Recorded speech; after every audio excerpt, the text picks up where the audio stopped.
नमस्कार, मेरा नाम विवेक है और आप सब देख रहे हैं पदयात्रा गपशप। आज जनसुराज पदयात्रा का 147वां दिन है और हम लोग पहुंच चुके हैं पंजाब के असाव गांव में। नहीं भाई, मैं तो मजाक कर रहा था।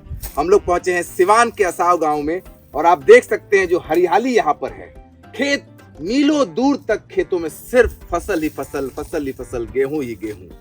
आप में से कुछ लोग जानते हैं कि पदयात्रा गपशप की जो शुरुआत हुई थी कि जनसुराज के बारे में तो आप लोग फेसबुक, ट्विटर के माध्यम से जानकारी ले ही रहे हैं, लेकिन जनसुराज पदयात्रा में जो पदयात्री चल रहे हैं उनके लाइफ में क्या चल रहा है, उनकी क्या भूमिका होती है।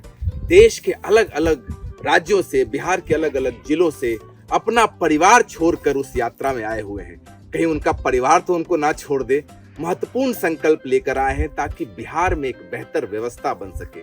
जनसुराज पदयात्रा के माध्यम से आप लोग इस बात को जानते हैं कि जनसुराज का प्रमुख उद्देश्य है कि समाज की मदद से, आप सबकी मदद से एक नई राजनीतिक व्यवस्था बनाना। लेकिन बिहार में जो विकास का असली चेहरा है, विकास का ABC, असली बिहार का चेहरा, उसके साथ साथ हम कुछ पदयात्रा से जुड़ी रोमांचक बातें, पदयात्रियों के लाइफ में जो गपशप चल रहा होता है उसको भी आपके सामने लाएंगे, जो आप YouTube के माध्यम से नहीं देख पा रहे हैं। तो बहुत जरूरी है साथियों, क्योंकि ये संकल्प जो है वो बहुत बड़ा है।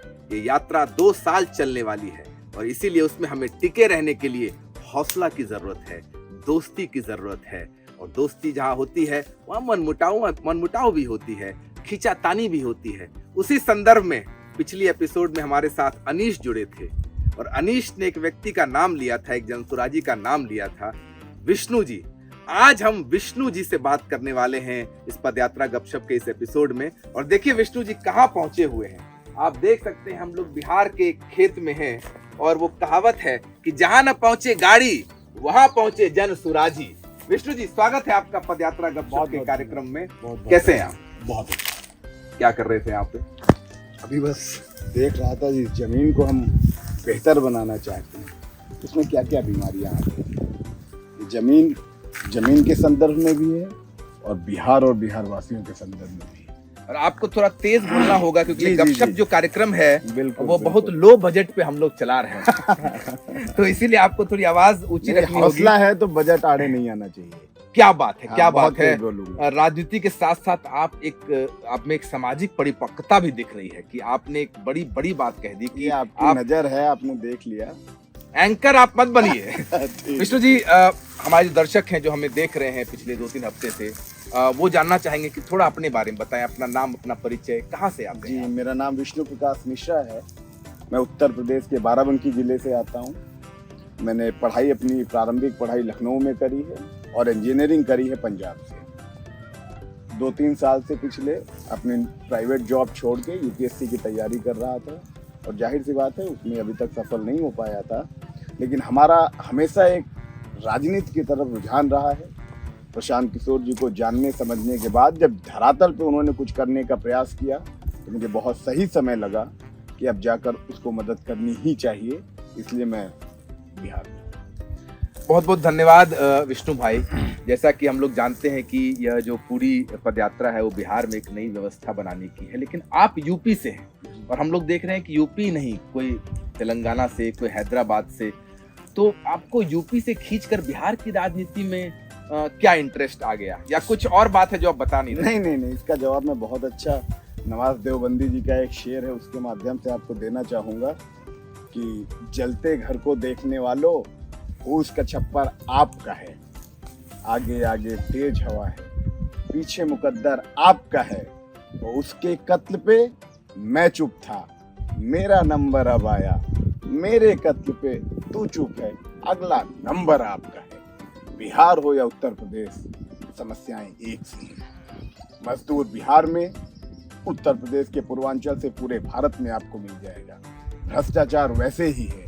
बिहार में 1200 परिवार बिहार की राजनीति और सत्ता के काबिज हैं। उत्तर प्रदेश में संख्या कुछ बड़ी हो सकती है, लेकिन समस्या एक जैसी ही है। इसलिए हमारी भावना भी एक जैसी है और मुझे लगा ये प्रयास होना ही चाहिए। ये बिहार से शुरुआत जरूर है, लेकिन बिहार केंद्रित प्रयास नहीं है। इसलिए मुझे आशा बिहार के बाहर भी बहुत दिख रही है, इसलिए मैं यहाँ पे। तो देखिए, हम लोग कह रहे हैं कि पदयात्रा जो है वो एक क्रैश कोर्स है, एक यूनिवर्सिटी है और उसका असर दिख रहा है, उसके छात्र जो है वो इतने अव्वल कर रहे हैं। तो मैं ये मान लूं विष्णु जी कि आप यहाँ पर 10 वर्षीय योजना लेकर आए हैं कि 25 जो है उसमें बिहार में जो बदलाव आएगा उसको हम लोग देख लेंगे और फिर बिहार से शुरुआत है और फिर यूपी है। आप यूपी से हैं तो आपकी नजर अभी से यूपी चुनाव पर है कि भैया यहाँ पे यात्रा से सीख लो और यूपी में जाके अपना तंबू गाड़ना है। बिल्कुल, हमारे नेता का जो आदेश होगा, प्रधान जी का जो आदेश होगा, हम उस पर बिल्कुल कायम होकर लेकिन यूपी में आप राजनीति करना चाहते हैं और आप हम ये पूरे पदयात्रा देश की यूपी।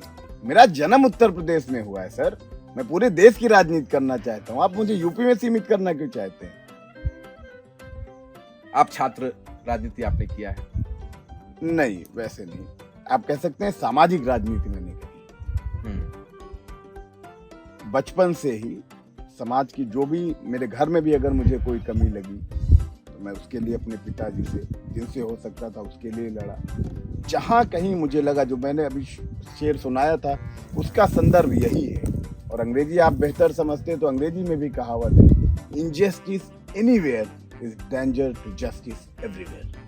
और मैं इसमें यकीन करता हूँ कहीं गलत हो रहा है, हो सकता है हम शारीरिक रूप से उसके पक्ष में या विपक्ष में ना खड़े हो सकें, लेकिन हमारा मानसिक स्टैंड जरूर होना चाहिए। मैं उसमें यकीन करने वाला हूँ और इसलिए जब एक इंसान ने इतना जबरदस्त प्रयास शुरू किया तो मैं उससे अलग रह सकूं, ये मेरे लिए संभव ही नहीं था।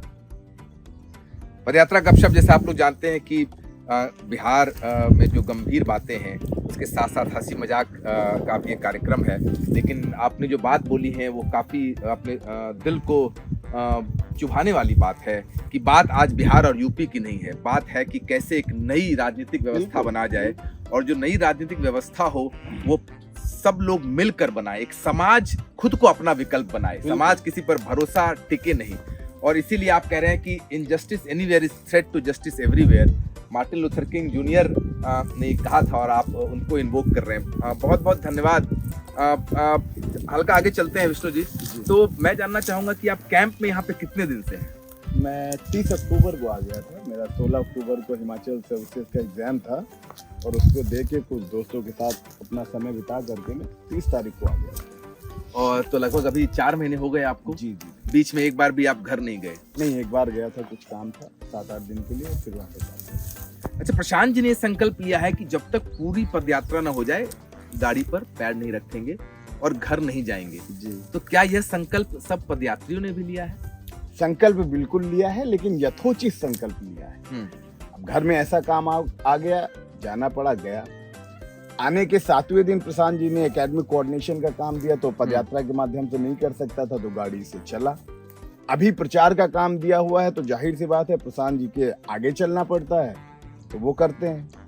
और उसमें प्रसाद जी ने एक व्यंग भी एक मीटिंग में किया था कि हाँ तुम बहुत चले ही हो तो तुम्हारे स्केचर टूटे कैसे। वो बात उनकी सही थी, लेकिन क्या था ये व्यंग? व्यंग ये था, ये जूते जो हम लोगों को मिले थे हाँ। उसकी क्वालिटी पे सवाल हो रहा था। हाँ। मैंने स्केचर पहने हुए थे। हाँ। और मुझे 3-3.5 महीने हुआ था। हाँ। मैंने कहा सर स्केचर अच्छे चल रहे हैं। हाँ। तो उन्होंने कहा आप चले ही बहुत हैं तो अच्छे ही रहेंगे। लेकिन आप यह कि पदयात्रा में जो पदयात्री, लेकिन मेरी बात पूरी होनी चाहिए। लेकिन उसके बाद मेरा पूरा प्रयास रहता है कि मैं पदयात्रा में ही चलूं। काम के बजाय मैंने अपने घर जाने के लिए भी जनसुराज की गाड़ी का इस्तेमाल नहीं किया है, ना आगे करूंगा। ये मेरा अपना कमिटमेंट है। हाँ, काम है, जरूर है, काम प्राथमिकता है, वो भी जनसुराज का ही, लेकिन पदयात्रा के माध्यम से ही हो, पदयात्रा में रहूं, ये मैं इंश्योर करता हूं। ठीक बात है। तो इस बात पे काफी हमने चर्चा किया है कि पदयात्री जो हैं वो चलते हैं, बिल्कुल चलते हैं, और जरूरत पड़े और आप इसके गवाह हैं। बिल्कुल। और जरूरत पड़े अगर कोई बीमार हो जाए तो जरूर आप गाड़ी ले सकते हैं, या फिर अगर आपकी कोई भूमिका है तो उसमें अगर जरूरत पड़े। महत्वपूर्ण बात यह है कि जिस काम के लिए आए हैं उस काम में हम लोग लगे रहें। लेकिन एक मुख्य उद्देश्य है पदयात्रा में कि हम लोग चलें और जो असली बिहार का चेहरा है, जो विकास का ABC है, जो पूरा हो रखा है, कई जो यहाँ पर जो सत्ता में है वो कहते हैं कि पूरा विकास हो गया, उसको भी अपने आंखों से हम लोग देख लें।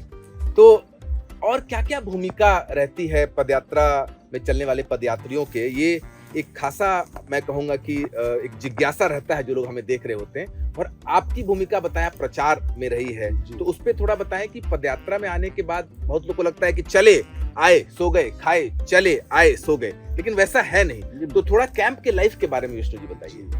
अगर आपको ये बातचीत अच्छी लग रही है, मजेदार लग रही है, तो आपको थोड़ा और इंतजार करना पड़ेगा पार्ट 2 के लिए। अगले 3 दिन के बाद हम पार्ट 2 रिलीज करेंगे। बहुत बहुत धन्यवाद। धन्यवाद।